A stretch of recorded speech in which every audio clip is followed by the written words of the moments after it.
Yes, mga amigo, muna yung mga New Gateway Eagle Club conducting clean drive at Bonbon, Barangay Bonbon, CDO. Okay amigo, muna nga tabo sa clean drive sa New Gateway Eagle Club. Congrats mga kuya.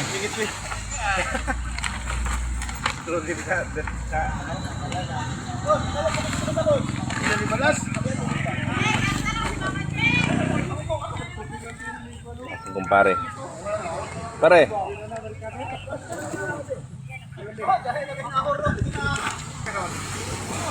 Shout out sa mga kuya. Memong New Gateway Treasurer. Kuya Kanyos. Biglang mahitalo ka lang kadaan.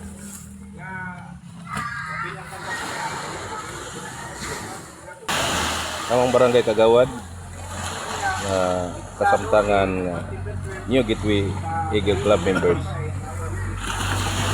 Ay, nag-vlogs na mga kapareha. Nag-vlogs na mga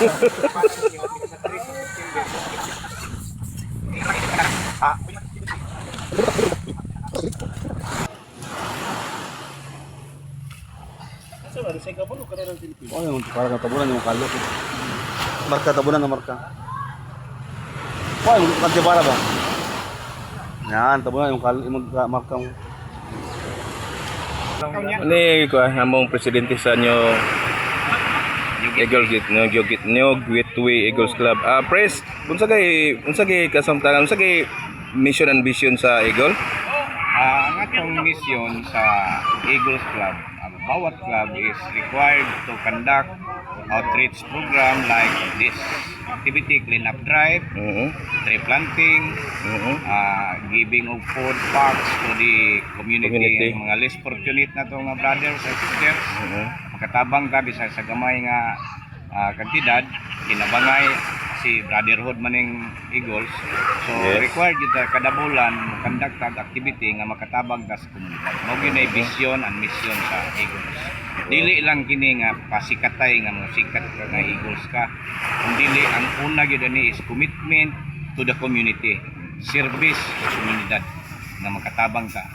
Bisag ginagmay nga tabang pa sa ani pagpanghinlo. Matabangan mo lang nato ang barangay na manghinlo aning mga daplin sa kadagatan, matabangan nato nga mahipos ang mga basura. Isa na ni katabang sa komunidad. Wow, no. So napataylain ng mga activity, tree planting, mga hatag og feeding program sa mga bata, deleting, daghan pa kada bulan gina-program nato na. Press kana mo ta unsa kay nga tuig nagsugod ang New Gateway? Ang New Gateway na charter ni siya 2012. Konsolasyon pangalan ani, Konsolasyon Eagles Club, pero naotro siya og rename siya April 21, 2015. So mao na siya ang pagsugod sa ngalan nga New Gateway kay dati siyang Konsolasyon Eagles Club. So sa CDO rin siya nga chapter ng New Gateway. New Gateway Eagles Club lahi kini nga club sa uban nga club kay kita no boundaries. Bisag asa kita nakita yung mga sakop nga tuwa sa Caraga region, sa Bukidnon. Ang uban manggod nga club, limitado ra ang ilang Eagles nga members kay naara sila nag-focus sa usa ka lugar sa pananglitan. Naara sa upol-upol ra tanan nilang sakop. Kita wala kita gipili kung taga Bukidnon ka, taga Davao ka, mudawat kita. Kay ngano, wala tay boundaries ang New Gateway Eagles Club. Press kanang pila na atong membro karon, press? Sa original na itong membro, sa ako pa ang sekretary ito una, way back 2020, niabot ako 400 kapin. Niya gibuak-buak na to. Sa nag-uban nga club, nagbuak na o 5 ka club. So kita na nahimong mother club, natay sakop nga 5 ka club nga tuwa sa Caraga. Ang karon ang nabilin din karon sa atong Cagayan de Oro City 180 na lang ang nabilin. Ang active members nato 140. 140 active kanang members. 40 medyo ano na sila karon medyo inactive. Pero sige lang.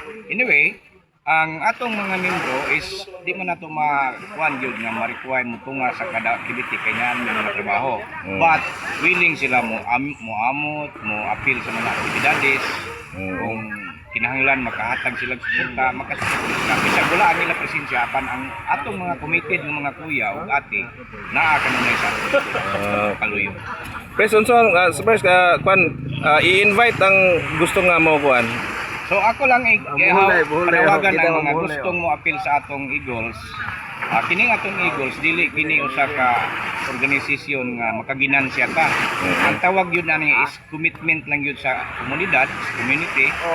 Ngano mosulod ka og Eagles kung maghangyo mo nga kung mo appeal mo sa pagsulod sa Eagles, imong hunaon nga ang pagtabang sa komunidad. So bunot kita sa kagalingon natong kwarta. Pagawas lang tata, pagawas Ang ka, grasya pagawas. sa Ginoo gihatag kanato adlaw-adlaw. Oh, Gihatag share. sa ato, i-share po nato Share po, dito wow. sa Eagles. Wow, Ang wow. gamay nimong tabang sa atong organisasyon, makatabang na kanagdako dito sa komunidad. Sir, salamat. Pres, kansa kay imong full name, Pres? Eagle Kuya Frank Kalin. Okay. Salamat kay Pres ha. Sige, salamat kayo.